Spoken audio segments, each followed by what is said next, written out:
ഖുർആനിലെ താഴെ കാണുന്ന ചിഹ്നത്തെപ്പറ്റി നിങ്ങൾക്കറിയാമോ? വരൂ, നമുക്കതിനെപ്പറ്റി സിമ്പിളായി മനസ്സിലാക്കാം.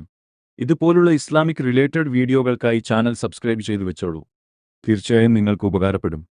ഈ ചിഹ്നം ഖുർആനിൽ ഏതാനും സ്ഥലങ്ങളിൽ നമുക്ക് കാണാൻ കഴിയും. വിശുദ്ധ ഖുർആൻ പാരായണം ചെയ്യുമ്പോഴുള്ള നബിചര്യയിൽപ്പെട്ടതാണ്. ചില ആയത്ത് പാരായണം ചെയ്തു കഴിയുമ്പോൾ പാരായണം നിർത്തിവെച്ച് സുജൂദ് ചെയ്യുകയെന്നുള്ളത്.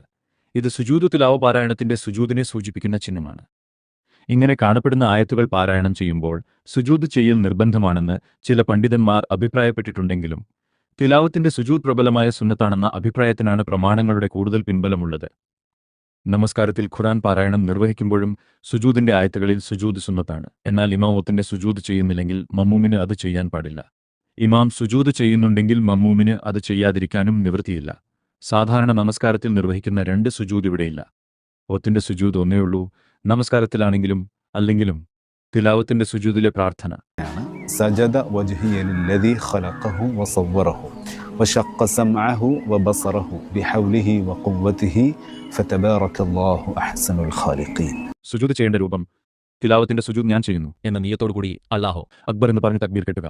നിന്ന് ഓതുകയാണെങ്കിൽ നൃത്തത്തിൽ നിന്നും ഇരുന്ന് ഓതുകയാണെങ്കിൽ ഇരുത്തത്തിൽ നിന്നും സുജൂദിലേക്ക് പോകുക. സജദ വജ്ഹിയ എന്നത് ചൊല്ലുക. ശേഷം സാധാ രീതിയിൽ സലാം വീട്ടുക.